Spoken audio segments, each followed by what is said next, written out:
Dear beloved community, it's so wonderful to be sitting together with everybody on this, the 26th of December in the year 2021. A very Merry Christmas to each one of you. Here in Mountain Spring, we've enjoyed a very simple and meaningful Christmas.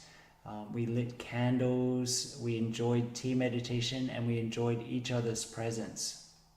For those of us in the Northern Hemisphere, at this time of the year, we're welcoming in the light in the middle of what is the darkest time of the year. Here in Australia, although we celebrate those ancient traditions, it's a little interesting because actually these are the longest days of the year.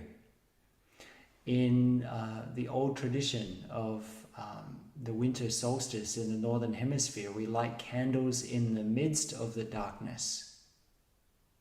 We're not trying to get rid of the darkness, but to illuminate it from within.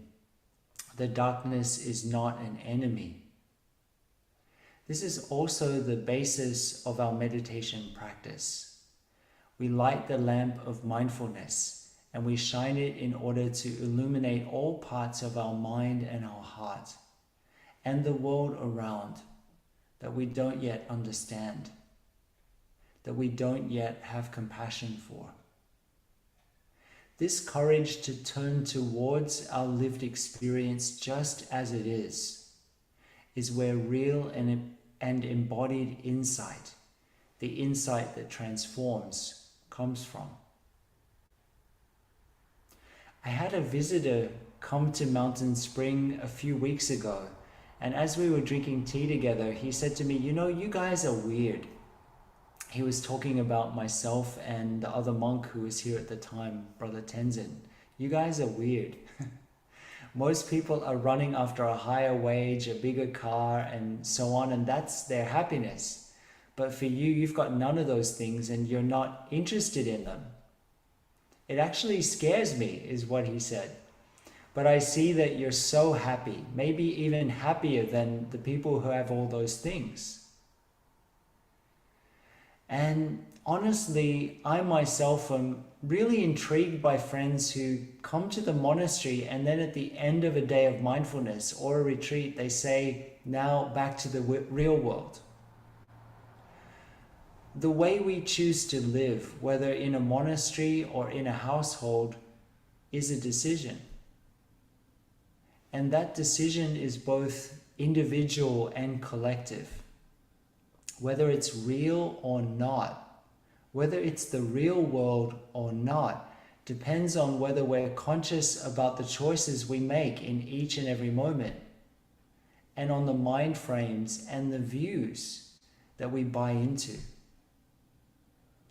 If we can grasp the Buddha's teaching in the first line of the Dhammapada, mind is the forerunner of everything. Everything depends on the mind. We see that what we call the outer world and what we call the inner world are intimately connected. Touching this is empowering. And this is the kind of insight that doesn't come about through thinking. Honestly, how often has thinking transformed your situation? If anything, we end up more tangled.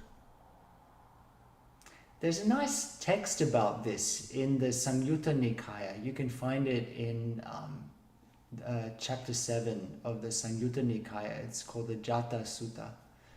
And another teacher, whose name is Bharavaja, came to visit the Buddha. And in the form of a verse, as it's written in the Jata Sutta, asked the Buddha a question. This teacher says there's an inner tangle and an outer tangle. This generation is entangled in tangle. So I ask you, who is the one who succeeds in untangling the tangle? And the Buddha's answer in the text is a wise person grounded in mindfulness trainings, developing discernment and wisdom. A keen and alert practitioner can untangle both the inner and outer tangle. For those who have transformed greed, ill will, and delusion, The tangles have been untangled. I love the Buddha's response. It's very concrete. There's a couple of parts of it that I wanted to share about. The first is a keen and alert practitioner. This is the one who sits down right in the center of their life and is willing to look with loving attention at what is. Sometimes what is joy and happiness. And we look at those and we understand how they've come to be and what nurtures them. And sometimes what is fear, is loneliness, is sadness, or is pain. And we look at these and we come to understand how these too have come to be. And also what nurtures and doesn't nurture them. And this is where real insight arises from, not from books, not from listening to someone else like me talking about the Dharma, but doing what is most simple and at the same time what we tend to be most resistant to. Actually turning our attention around and looking deeply at what's arising in each and every moment in our own life, in our own mind, and in our own heart. When we begin to consider the second realization and its focus on desire or thirst, this understanding of the three roots that the Buddha alludes to in this response to Bharadvaja, the root of greed, the mind that's always running after something, objects, people, positions, feelings, and views to give us security. There's the mind state of ill will or aversion, of wanting to avoid or get rid of pain, discomfort, suffering, some people, or a situation, which is, funnily enough, another form of desire. And the root of delusion, or not seeing clearly, which is the fundamental cause of our situation. We don't see clearly that that's our desperate attempt to hold on to things, possessions, people, ideas, and views forever, that contributes to our suffering, since in some way we define ourselves by them. And when we define ourselves by them, it's challenging because the things we grasp onto desperately are always in a state of change from moment to moment. If we've had a real insight into impermanence, then we'll know that even if we try to hold on to something, it's going to change anyway. In fact, it's already changing, despite our best efforts or our desperate attempts. A few years ago, I had a beautiful tea bowl that was gifted to me. I loved it so much. It was the most beautiful piece of pottery. To paraphrase Sir Walter Elliot in Jane Austen's Persuasion, it brought me joy in easeful moments and consolation in difficult ones. One day I was rinsing the tea bowl out, and as I moved my arm to release the water, the bowl slipped from my hand and it arced through the air and it began heading towards the earth. In that moment, in my mind, I experienced a flash of sadness, and I even reached for the bowl to try to catch it, but it hit the ground and it shattered into so many pieces. I sat with it for a while, and then I realized that in a way, from the very beginning, the bowl was already broken. This means that it had a period of time in which it manifested. The causes and conditions, the clay, the artisan, all the different causes and conditions came together so that it was able to manifest in the form of a bowl. But its appearance in the form of a bowl was only a temporary thing. Now, even though the form had changed and the bowl had become dozens of shards, it hadn't become nothing. The bowl was still there, just in a different form, or in many different forms. It was embarking on the next part of its journey. Of course, I felt some sadness, but realizing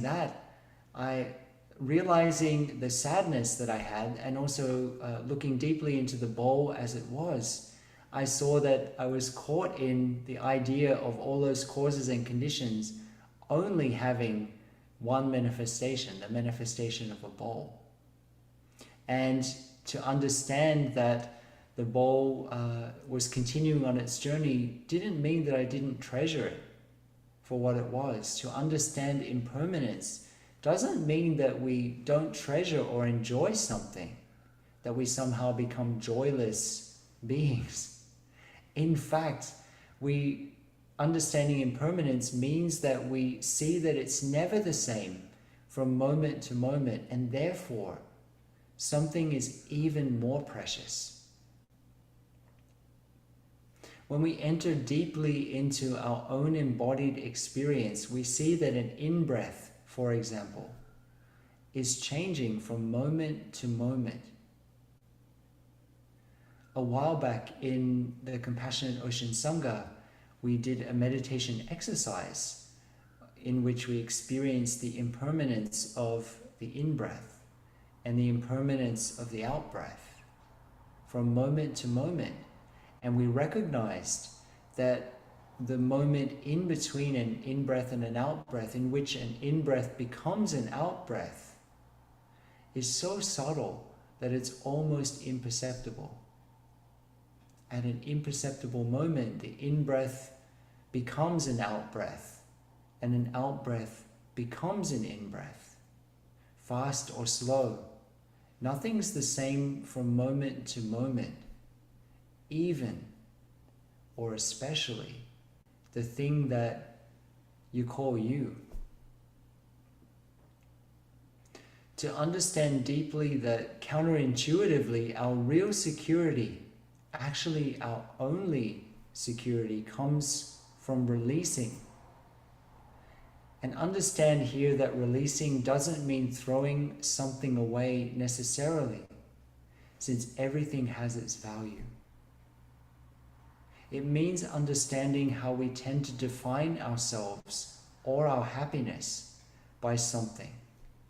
And that the things we tend to define ourselves by, whether they're physical objects, whether they're people, perceptions, or our old favorite, views, they can't give us the security that we're desperate for, since they're never the same from moment to moment.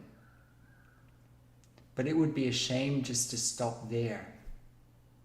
We need to actually apply that understanding to our lives and release our death grip on the things that we tend to hide behind, since many of us can intellectually grasp this point, but we all have challenges to apply this insight, and this is actually a lifetime's work.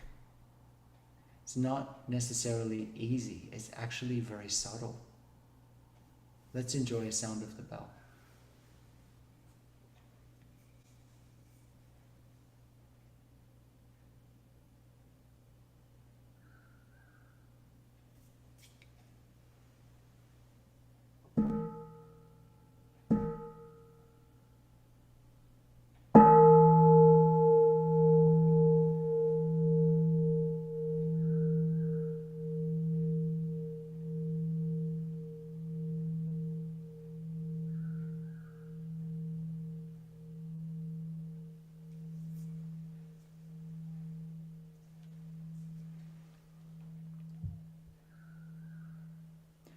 I should probably share right now that it's not necessarily to go and run and throw away everything in your house. That's only the superficial level. Sometimes people write to me and they tell me that they want to simplify their life. They're asking for some suggestions. And I think that they somehow think that I'm going to tell them to throw away all of their stuff. It's good to have less stuff, sure.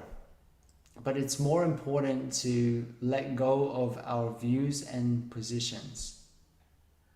It actually doesn't mean much releasing external things if these tendencies are still strong in our mind and our heart.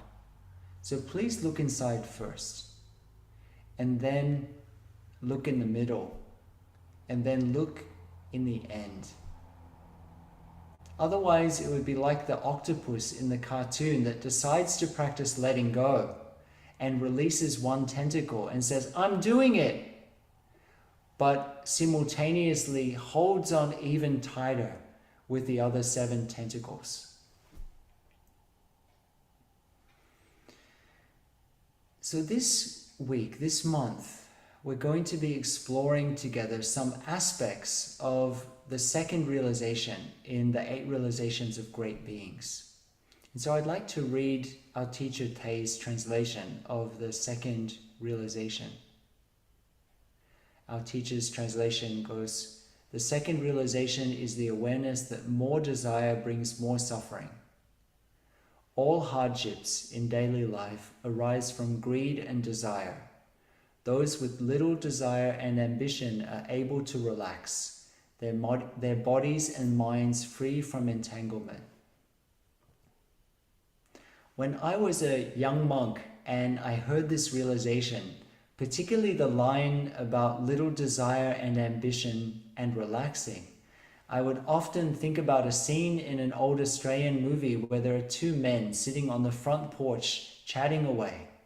And then when the morning sun goes up over the roof and they're sitting in shadow, one man turns to the other and says, "Well, it's probably time for us to make a move." The first man agrees and they stand up and they step into the house. And as the movie continues, they walk through the house and then they go out the back door and they sit on the back porch and they continue their conversation.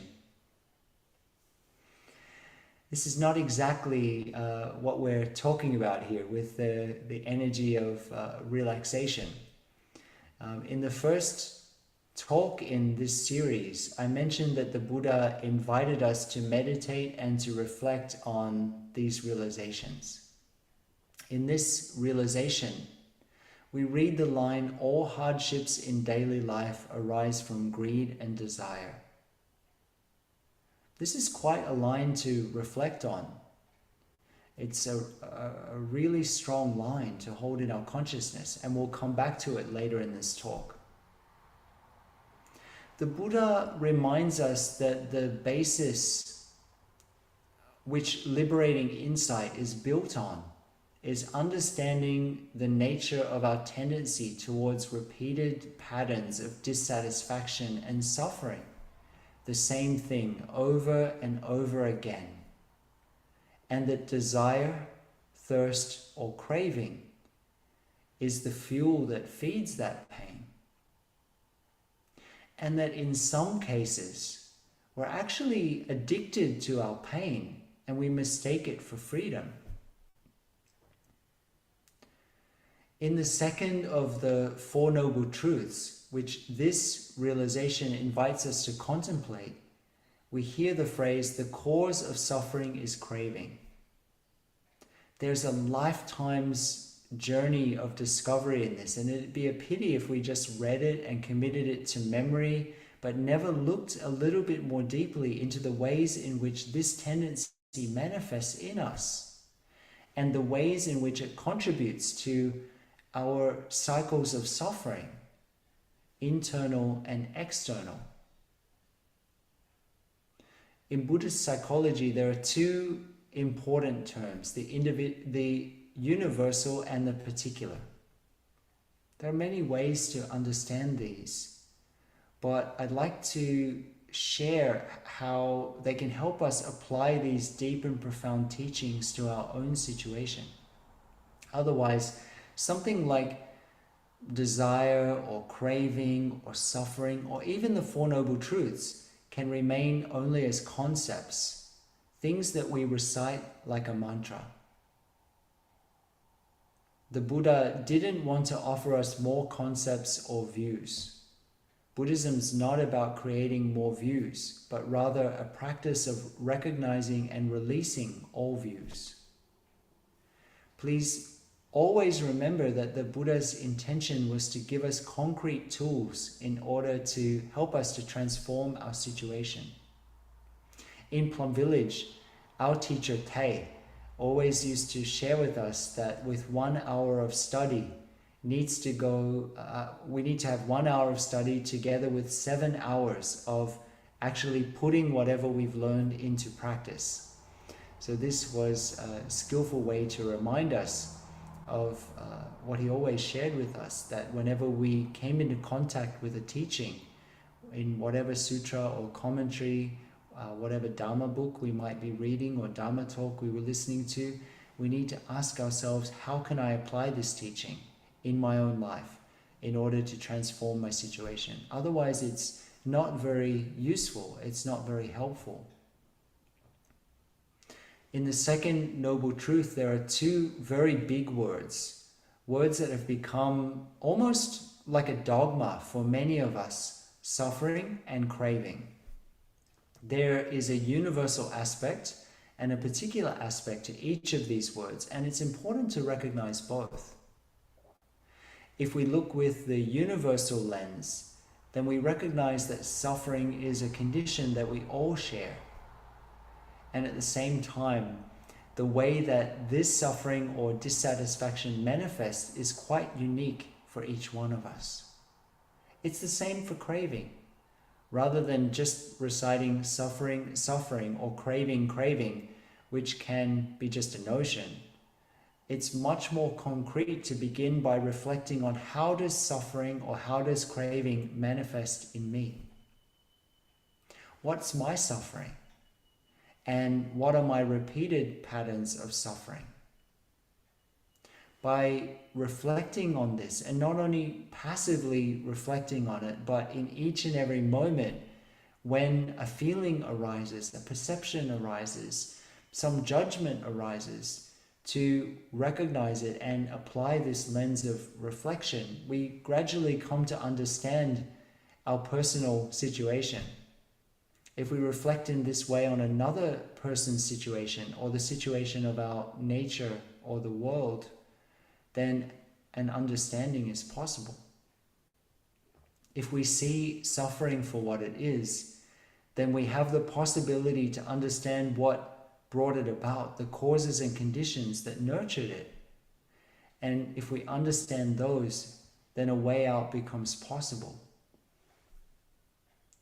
Suffering is one translation of the Pali word dukkha.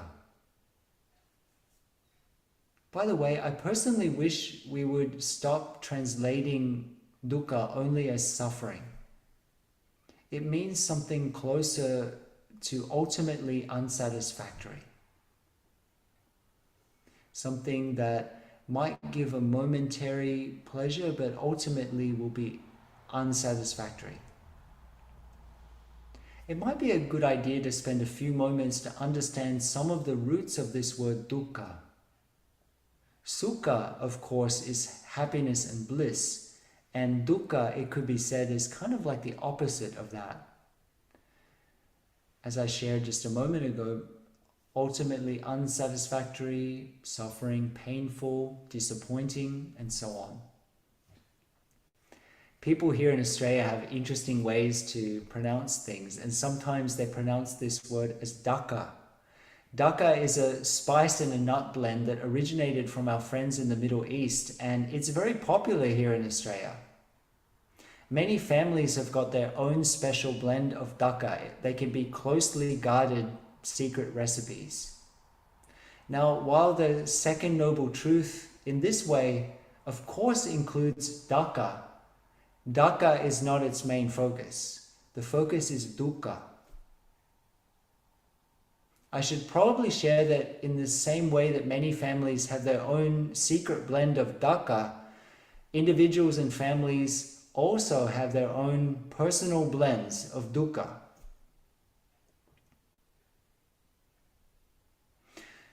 So as we've shared, dukkha can be translated in many ways. I've seen suffering, unease, dissatisfaction, stress, incapable of satisfying or painful.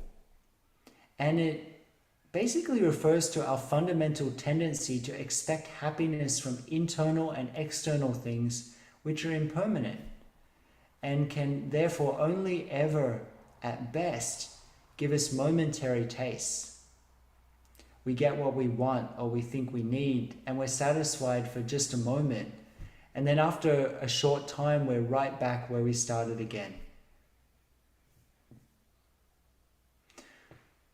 So concretely, what is dukkha according to the text? I find myself that there's a very helpful and concise guide to contemplating dukkha. I find it a very helpful text to use to contemplate my own experience. And it's contained in the Buddha's very first recorded teaching. The Buddha says, "Now this, friends, is the noble truth of dukkha. Birth is dukkha. Aging is dukkha. Death is dukkha. Sorrow, lamentation, pain, grief, and despair are dukkha. Association with the unpleasant is dukkha. Separation from the loved is dukkha. Not getting what is wanted is dukkha. In short, the 5 clinging aggregates are dukkha." I'd like to mention something here, something that I feel is important. In Buddhism, suffering or dukkha is not something to be gotten rid of in the sense of trying to throw it away or distance ourselves from it. But rather, as we discovered in our explorations last year on the Four Noble Truths, suffering is to be understood. Dukkha is to be understood. This is the fundamental basis of the Buddha's path. This understanding is built on the foundation of recognizing that there's nothing inherently wrong with pain or discomfort or dissatisfaction. It's as much a part of the way things are as happiness is.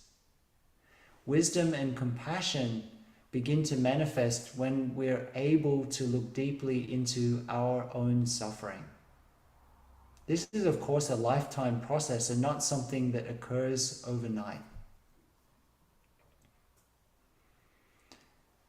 I really wish that we would move away from using words like positive or negative to describe our feelings, our emotions, or our experiences. Suffering is bad, and so on. All of the feelings and emotions that we have are natural parts of our human experience and not necessarily inherently good or bad. The original word in Pali that's often translated as positive is kusala, which actually has a meaning closer to skillful. And the word that we often see translated as negative, akusala, in its original sense is closer to meaning not yet skillful. I personally find skillful and not yet skillful to be much more helpful in looking at the behaviors, emotions, mind frames, and tendencies that arise. Whether emotions are positive or negative depends on how we work with them. The same is true with views or feelings, and so on. Our practice is to bring clear awareness to look at our experience. And if we do so, then we might discover as we explore the roots of anger, for example, that it's a great teacher. There's much to discover. And in fact, if we take care of it well, look deeply into it, then there can be an element of skillfulness that arises. When this awareness begins to surface, we run away from pain less, and we run less after some ideal of happiness that always seems to be somewhere just out of our grasp. We begin to experience our heart is big enough to embrace both and see that in some strange way they contain each other. As much as it's our human tendency, it's only when we struggle against pain, against discomfort, against confusion, that these things become suffering. Let's enjoy a sound of the bell.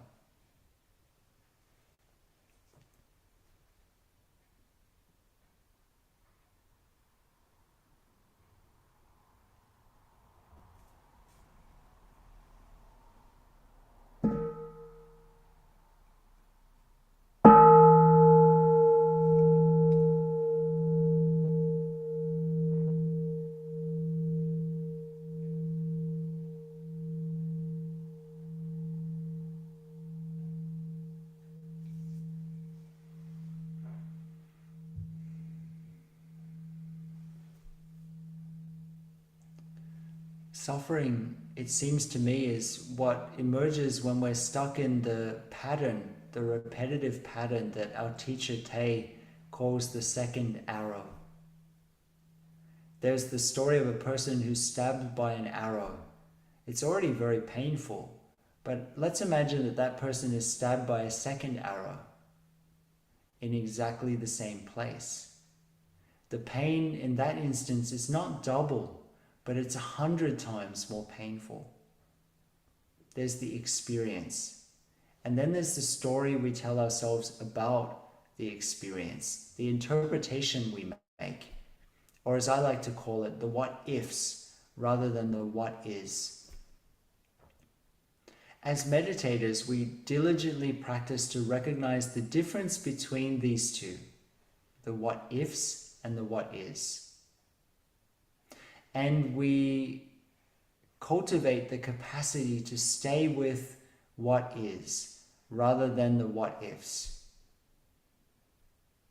When people begin to cultivate mindfulness, often they're quite surprised to discover that almost all of the thoughts and perceptions that have arisen in them are the what ifs, or as we call in the technical term, wrong perceptions. When we practice to recognize the difference between pain and suffering, while pain might still be there, suffering is lessened. In this human realm, in this samsara realm, pain is mandatory. Discomfort is mandatory. Suffering is somewhat optional. So to understand the second arrow in your own life, take a look at the stories you tell yourselves about the experiences that you have. See if you can differentiate them from the bare experience. How does it feel when you smile to the story and thank it for being there? But ask yourself if you're sure it's the truth. The third Zen ancestor, Sungzan, in his wonderful poem, Faith in Mind, the Xinxingming, he wrote, "The great way is not difficult, if only we don't pick and choose." So what an invitation into a radical openness to our life right now, and to ourselves just as we are, and to not seeking to manipulate it, of not getting caught in pairs of opposites, of picking and choosing happiness over suffering, the ultimate over the relative, or this over that, of understanding that they both contain each other in a way. And continuing to explore that pithy summary of dukkha in the Buddha's first teaching, one of the Buddha's chief disciples, Sariputra, elaborated further. And I'll share a few aspects of what Shariputra shared, since as meditators, we want to understand happiness and suffering. And using these points that Shariputra has shared as meditation topics, I find very helpful. So I invite you to use these in your own meditation practice and in your daily life, to recognize the different forms of dukkha that arise. So Sariputra says, "And what is birth? Whatever coming to be, coming forth, appearance of aggregates, and acquisition of sense experiences and reactions to those of living beings, that is called birth." So sometimes we have a very limited view of what birth is. We think of physical birth. But here Shariputra shares with us a deeper and broader understanding of birth. In an earlier series of talks, we've spoken about the fact that birth, or in Pali jati, doesn't only refer to physical birth, but to moment by moment arising and passing away of everything that is, of our breath, of mental formations, of consciousness, of feelings, of sensations, of the cells in our body, of ideas, and so on. So this is this understanding of birth can be very helpful, particularly if we take the example, let's take the example of a sensation. We observe a sensation and we notice how it comes to be and how it's there and it changes over a period of time, and then eventually it disappears or it moves into something else. And then Sariputra continues, and what is aging? Whatever aging, decrepitude, brokenness, graying, wrinkling, decline of life force, weakening of the faculties of the various beings in this or that group is called aging. And what is death? Whatever deceasing, passing away, breaking up, disappearance, dying, death, completion of time, breakup of the aggregates, casting off of the body, interruption in the life faculty of the various beings in this or that group, that's called death. And what is pain? Whatever is experienced as bodily pain, bodily discomfort, pain or discomfort born of bodily contact, that's called pain. And what's distress? Whatever is experienced as mental pain, mental discomfort, pain or discomfort born of mental contact, that's called distress. And what is despair? Whatever despair, despondency, desperation of anyone suffering from misfortune, touched by a painful thing, that's called despair. And what is association with the unpleasant? There's the case where undesirable, unpleasing, unattractive sights, sounds, aromas, flavors, or tactile sensations occur, or one has connection, contact, relation, interaction with those who wish one ill, who wish for your harm, who wish for your discomfort. That is the suffering of association with the unbeloved. And what's separation from the loved? There's the case where pleasant, attractive sights, sounds, aromas, flavors, or tactile sensations do not occur to one, or one has no connection, no contact, no relationship, no interaction with those who wish one well, who wish for one's benefit, who wish for your comfort. This is called the dukkha of separation from the loved. And what is the dukkha of not getting what is wanted? In beings who are subject to birth and death, the wish arises, may we not be subject to death, and may death not come to us. But this is not achieved by wanting alone. This is the pain of not getting what's wanted. Or with the same mindset, we bring the same frame of reference to aging, to birth, to illness, to death, to sorrow, to distress and despair. And the wish arises that we may not experience these things. And this is the dukkha of not getting what is wanted. So we can use the above as a concrete contemplation to understand our situation. Sometimes people say that Buddhism is pessimistic because of the awareness of dukkha. I would say that Buddhism is optimistic because the Buddha said that each and every one of us, and by that he meant you, can transform your situation through generating the insight of the Four Noble Truths for yourself in your own life. This is a very practical and concrete practice.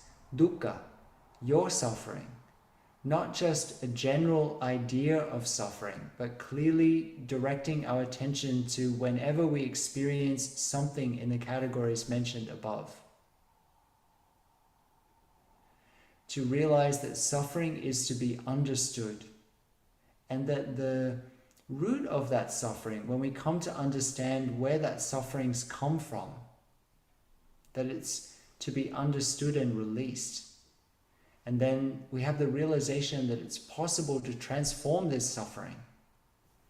And when we understand that it's possible to transform the suffering, we understand the causes and conditions from where that suffering arose. We understand what nurtured it. Then we understand what doesn't nurture it any longer, and a way out becomes possible. the path of transforming our suffering becomes something possible. I'd like to invite all of my friends, if we're meditators, if we really are dedicated to this path, if we're good students of our teacher Thay, then I'd really like to invite everyone to make a commitment to ourselves and to each other, to stop moaning and complaining about suffering, about discomfort. It's part of the way things are in this samsaric round. And if we really take on board the concrete and empowering practice of the Four Noble Truths, then within the context of the first Noble Truth, suffering is to be fully understood. And as mindfulness practitioners, we have the capacity to be able to understand it. And it's actually where our insight, our wisdom, our compassion, if we take care of it well, comes from. If we handle it well in this way, our suffering, our discomfort becomes a great teacher. The noble truth of dukkha, incapable of satisfying, painful, and so on, is the basic insight that we expect happiness from states or things which are impermanent and can only ever at best give us momentary tastes. So as a solid practitioner, rather than trying to push discomfort, even if it's very slight, which is our tendency, pushing it away, let's practice to look deeply and to understand each situation of our life from within as honestly and thoroughly as possible. In Buddhism, happiness and joy come about when we develop the capacity to let go and to leave behind in each and every moment. And one of the deepest letting goes is to let go of our agendas.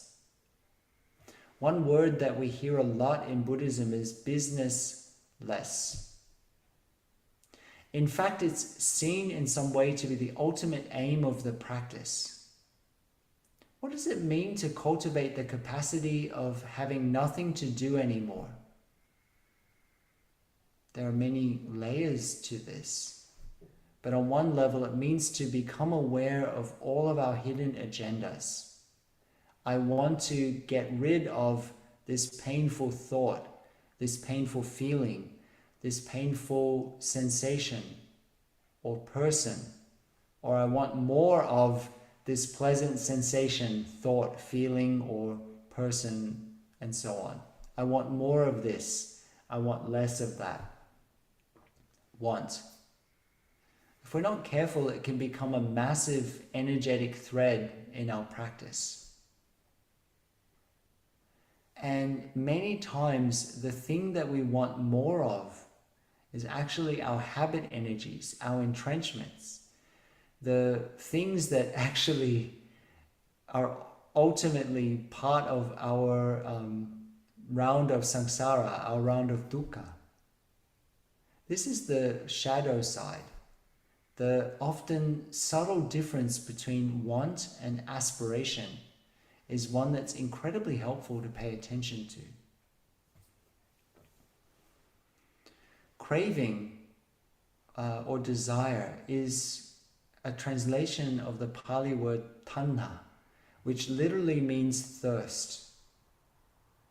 Concretely, there are three aspects of desire which we can view as three threads that wind together to form a rope. The first form of desire is called kama tanha, the thirst for sense pleasures, which is the search for happiness through sense pleasures, a pleasant sound, a sensation, a taste, and so on. We got a tendency to think that more will increase our happiness. So if we have a pleasant taste, for example, initially we want more, or a pleasant sound, we want more, or a pleasant smell, we want more. We get drawn into it and we want more. But if we apply mindfulness to this process, we'll notice that even if we step into it and want more of that pleasant fragrance, that pleasant taste, that pleasant sensation, that pleasant sound, that dukkha will arise. This sense of unsatisfactoriness will arise at some point, because the pleasure diminishes. If we're chasing after something, then the pleasure will diminish at some point. The second strand of desire is called bhavatana. This is the desire to become. In simple terms, this is the drive to become something, anything really, other than what we are right now, and it can be very subtle. For example, if we paid attention to the way this desire becomes manifest, we can notice that aspects of bhavatana, the desire to become, can also manifest in our meditation practice. For example, I want to practice meditation so that I can become happy, or become peaceful, become liberated, and so on, with the emphasis on become. There's this sense of lack, this idea that we can't touch those things right now when we have this framework of vibhavatana. And at the other extreme of this becoming energy, the third strand of craving is the desire for non-existence of something, vibhavatana, the desire to extinguish or get rid of things. I want to get rid of my suffering. I want to get rid of my depression. I want to get rid of jealousy, fear, anxiety, the other person, and so on. I should probably mention that we shouldn't make the mistake of trying to get rid of vibhavatana. That would be a bit of a rookie mistake. We don't want to create an internal war against this tendency. But at the same time, we don't want to keep feeding it endlessly also. If we have looked deeply, we might notice that these last two forms of desire or thirst or craving, becoming and extinguishing, they're very much connected. And they're also based on the idea of opposites. For example, I want to get rid of my anger so that I can become peaceful. And we might notice, if we take this lens of reflecting on how desire or craving manifests in us, we might notice that we have many of those in our own experience. I want to get rid of something in order to get something else, or vice versa. I want to get something so that I can get rid of something else. One of the most important realizations we can have is to understand our tendency to think that we always need one more thing, one more condition, in order to finally arrive, to get there, wherever there is for us.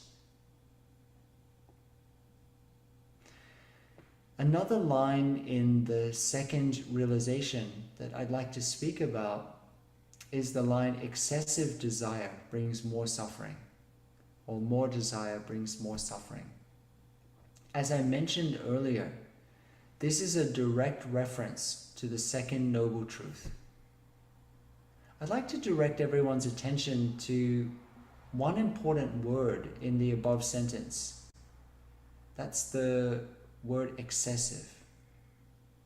The Buddha didn't ask us to get rid of all desire, even if that was something that is possible. He asked us to notice what we're looking for and to recognize our multifaceted motivations and tendencies and consider whether they're in alignment with our deepest aspiration.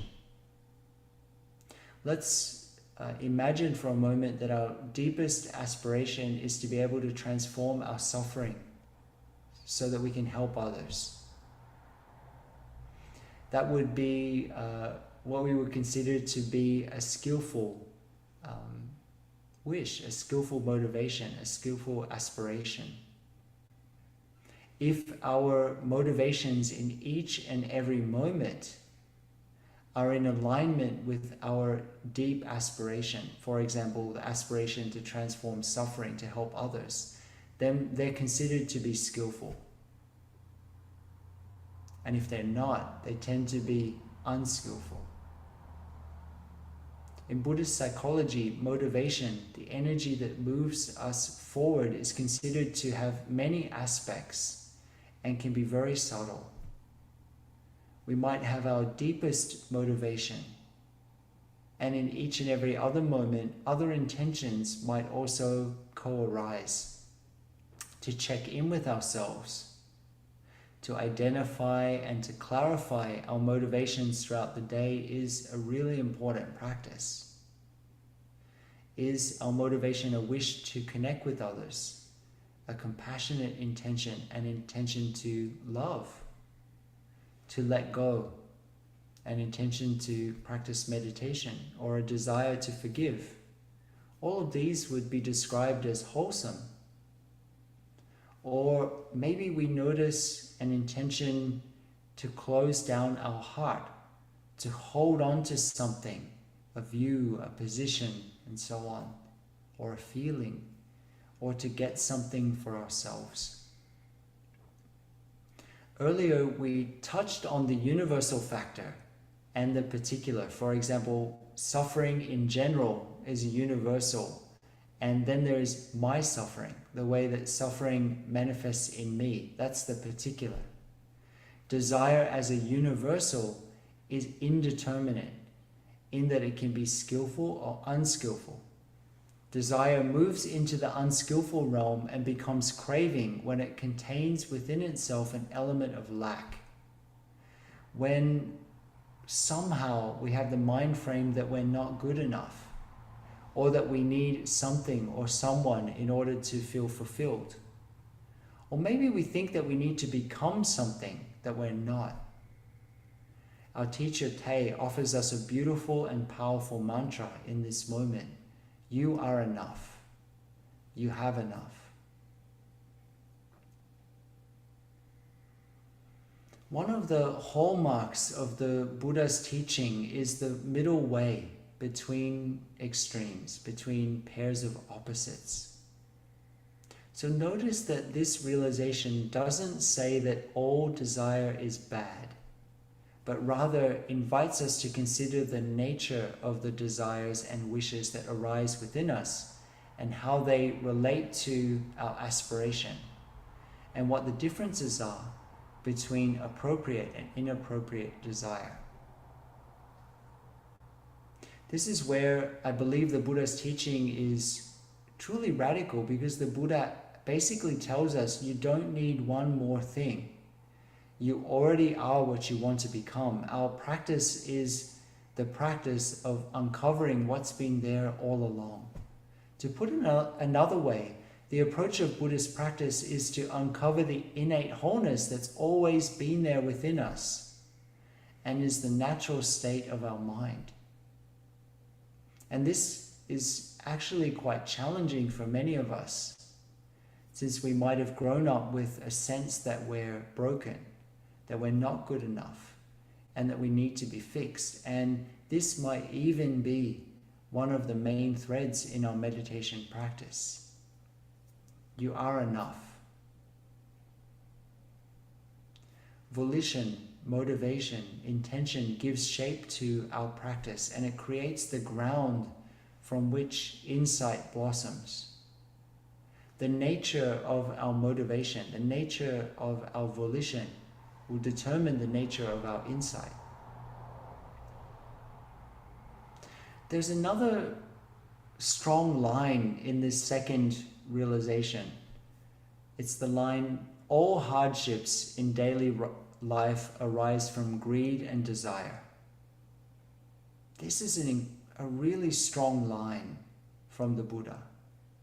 The Buddha's inviting us to use the lens of greed and desire to consider the root of all the difficulty and suffering that we experience individually and collectively.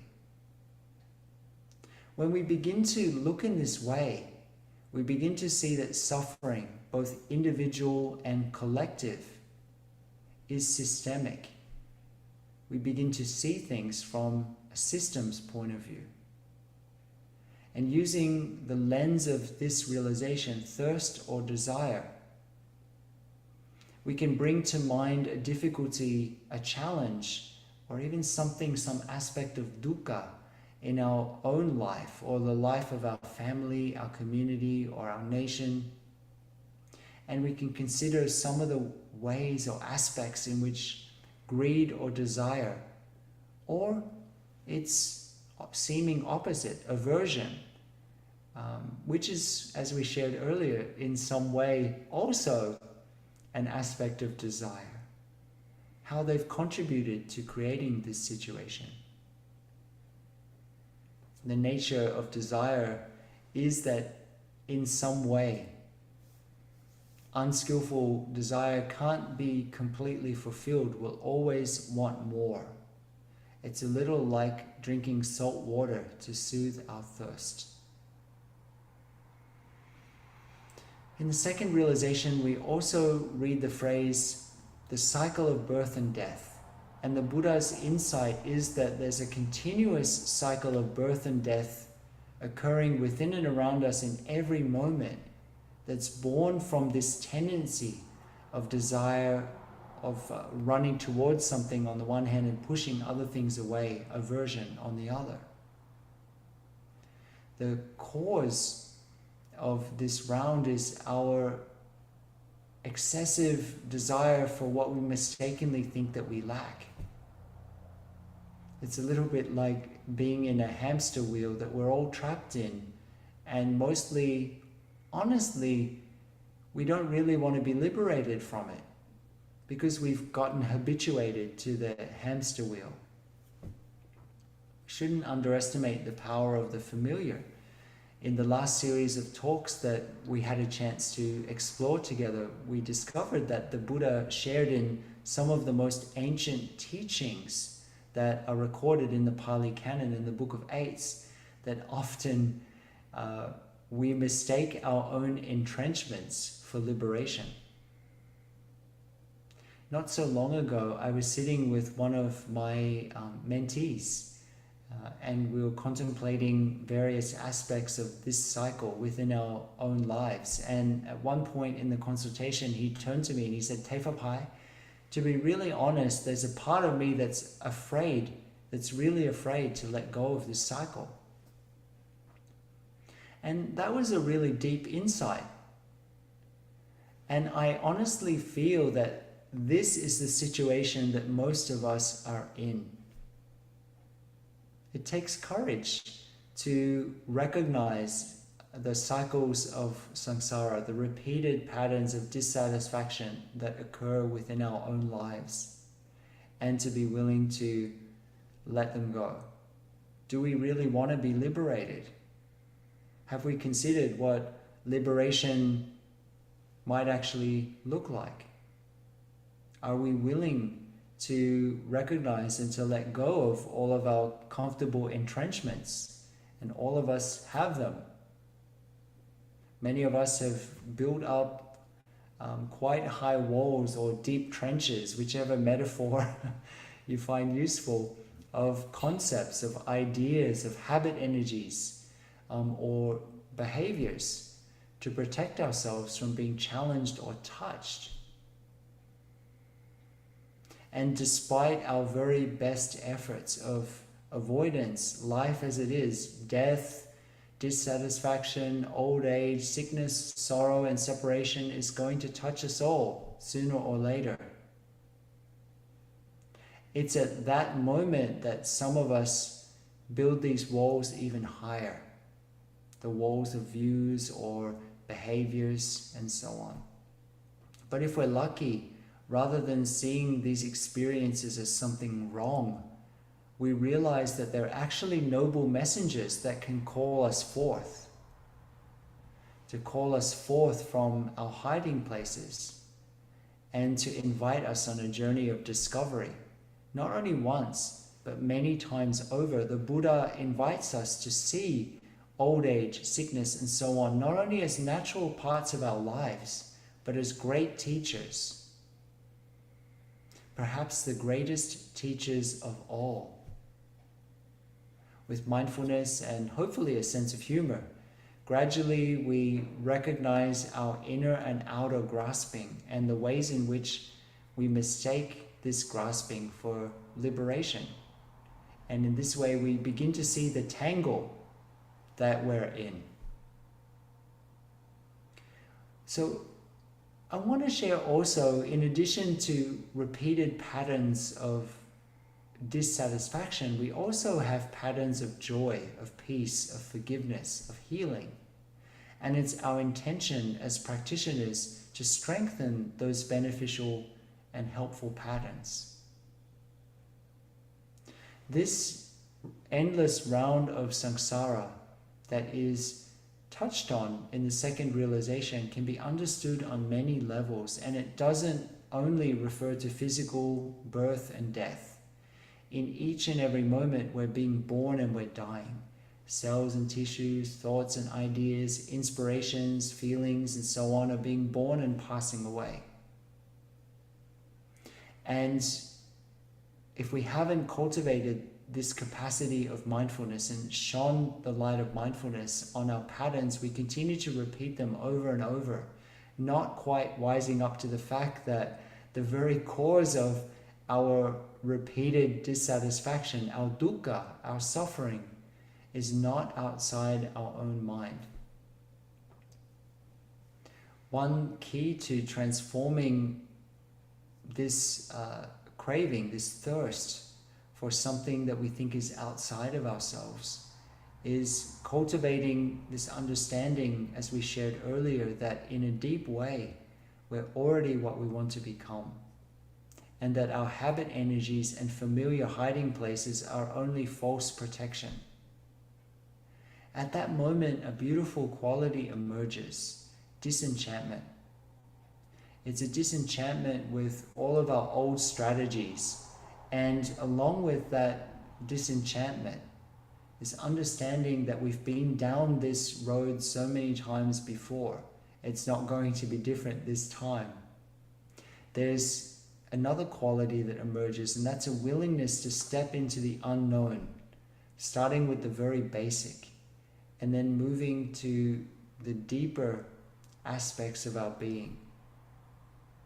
There, without too much effort on our part, there's a reorientation of our focus. It's a very beautiful process to observe within ourselves, within our experience. Recognizing and transforming this cycle of samsara is not a one-time event. It's an ever-unfolding journey of discovery. There's always something more to discover. So dear friends, I hope that you have found something helpful and useful, and something that you can put into practice in your own practice life from our exploration of the second realization. It's been a joy to sit together with each of you. We'll come to a close with a sound of the bell.